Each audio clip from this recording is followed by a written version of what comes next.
حي على الفلاح.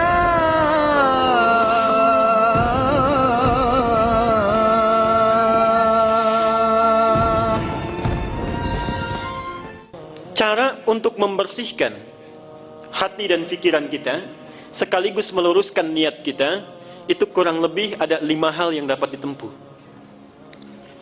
Terutama mohon ibu bapak ya, tolong perhatikan yang 5 ini dan amalkan, aplikasikan, contohkan kepada anak cucu kita. 1, caranya dengan banyak membaca dan mengkaji Al-Quran. Di antara fungsi membaca dan memahami bacaan Quran itu adalah salah satunya membersihkan penyakit-penyakit yang ada di dalam jiwa kita. Okay. Ada 2 jenis penawar. 1, penawar obat fisik, dikenal dengan dawa. Penyakitnya daun, obatnya dawa. Jadi kalau kita berobat ke dokter, diberikan resep, kemudian obatnya berbentuk kapsul atau tablet, itu dalam bahasa Arab dinamakan dawa, obat fisik. Yang kedua, ada namanya obat jiwa. Dan obat bagi penyakit yang memang sudah tidak bisa ditangani lagi oleh makhluk. Jadi ini puncak segala penawar, dinamakan dengan syifa. Dinamakan dengan syifa. Quran itu di antara fungsinya adalah menjadi syifa, penawar, obat, penghilang penyakit-penyakit yang ada di dalam jiwa, sekaligus mampu menyembuhkan penyakit fisik yang sudah tidak bisa lagi ditangani oleh dawa. Apa dalilnya? Harus ada dalil ya. Quran surat Al-Isra, surat 17 ayat ke-82.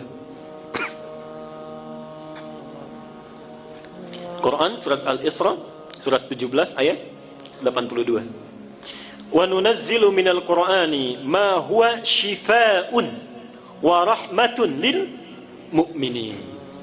Wa nunazzilu minal Qur'an, dan kami jadikan, kami turunkan di antara ayat-ayat Quran itu yang bila sering dibaca, dipahami dengan baik, diamalkan kandungannya, itu bisa membersihkan jiwa, menjadi penawar bagi penyakit-penyakit jiwa yang sering meresap ke dalam diri kita. Wa rahmatun lil mu'minin, sekaligus menjadi rahmat, kemudahan dalam mengiringi aktivitas yang kita jalani di dalam aktivitas keseharian kita. Itu yang pertama. Jadi ibu bapak kalau punya putra, mau cerdas di sekolahnya, mau bagus belajarnya, itu tolong perhatikan bacaan Qur'annya. Semua orang Islam yang pintar-pintar, kita tidak usah berbicara zaman sahabat ya, masa-masa keemasan Islam saja setelah tabi'in, semua ulama, semua cendekiawan, semua ilmuwan yang akan mempelajari ilmu-ilmu hidup, ilmu-ilmu kehidupan, ada matematika, biologi, fisika, kimia, semuanya mempelajari Quran dulu. Ibnu Sina, Al-Kindi, Al-Farabi, Al-Ghazali, Ibnu Rushdi, Al-Khawarizmi, Al-Bantani, Al-Bituni, semuanya dari Quran dulu. Ibnu Sina yang dikenal dengan pakar kedokteran, usia 17 tahun sudah menjadi dokter spesialis, rujukan para dokter di masa itu usia 7 tahun sudah hafal Quran. Usia 7 tahun. Semua ulama Islam itu orang tuanya memasukkan dulu anaknya untuk hafalan Quran. Apa di antara keunggulannya? Orang-orang yang hafal Quran itu rata-rata ingatannya terbuka, kecerdasannya meningkat. Ibnu Sina itu dikenal hampir sulit lupa. Dan kalau lupa, itu tidak membuka buku, Pak, Ibu. Datang ke masjid, sholat 2 rakaat, itu ingat kembali. Ibnu Sina. Kita hampir mirip ini. Cuma bedanya kalau kita sholat, semua ingat. Ingat, saya sampaikan 3 amalan yang sifatnya sangat unik karena saling bertentangan. Ini 3 ibadah. Saking uniknya pahalanya besar. 1, ibadah yang bila dilakukan tidak melahirkan rasa bosan, tapi cepat mendatangkan kantuk.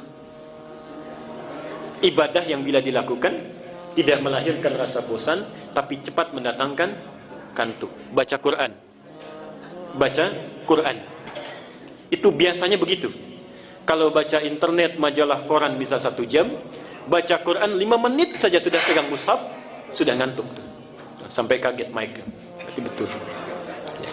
Yang kedua, kan tidak ada sampai sekarang orang bilang saya bosan baca Fatihah, ya. Pasti terus. Tapi baik dibaca dalam sholat ataupun biasa itu cepat ngantuk. Yang kedua, satu amalan yang dilakukan saat bersamaan, mengingat sesuatu yang lupa sekaligus melupakan sesuatu yang diingat.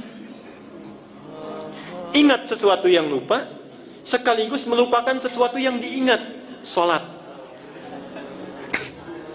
Saat kita bertakbir itu seharusnya kita kan ingat, ya, ini rakaat pertama, kedua, tapi bisa lupa. Dan saat yang bersamaan bisa mengingat sesuatu yang lupa.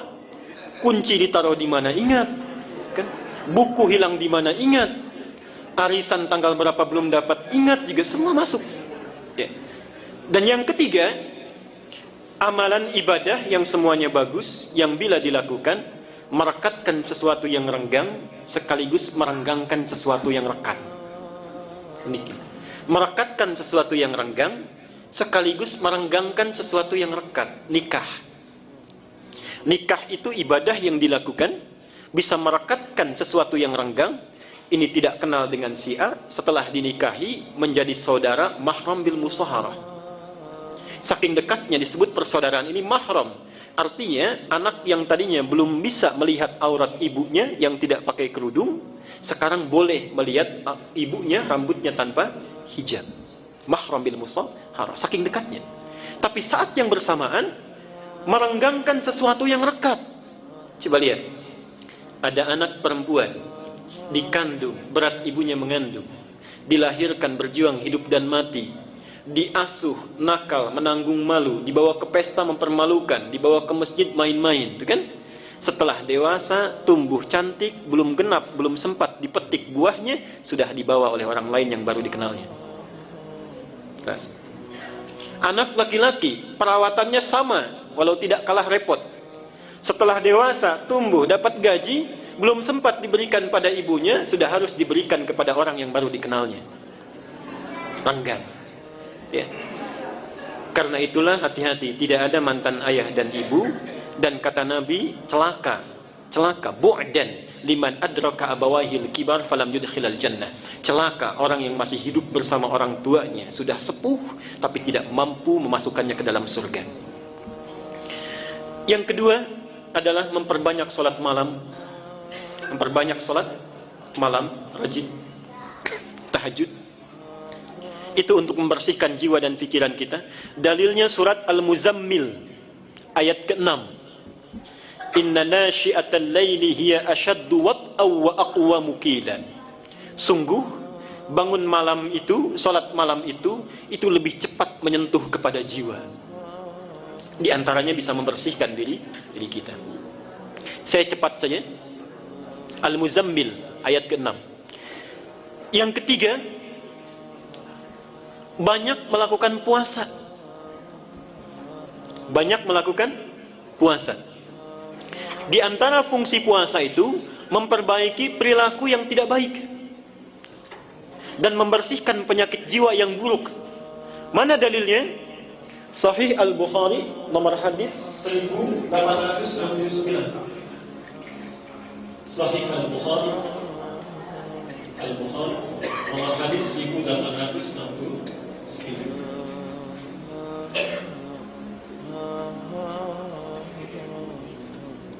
Kullu amal ibni Adam lahu illa siyam fa innahu li wa ana ajzi bihi.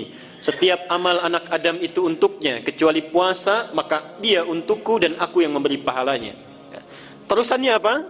Diteruskan oleh Nabi, fa inimruun qatalahu aw syatamahu, maka jika ada seseorang yang memprovokasi dirinya untuk mengajak berkelahi, untuk mencaci dirinya, untuk berbuat yang tidak baik, maka katakanlah, kata Nabi, inni shaimun marwataini. Katakan saya puasa, saya puasa. Jadi fungsi puasa itu untuk menahan dan memperbaiki diri dari perilaku-perilaku yang tidak baik.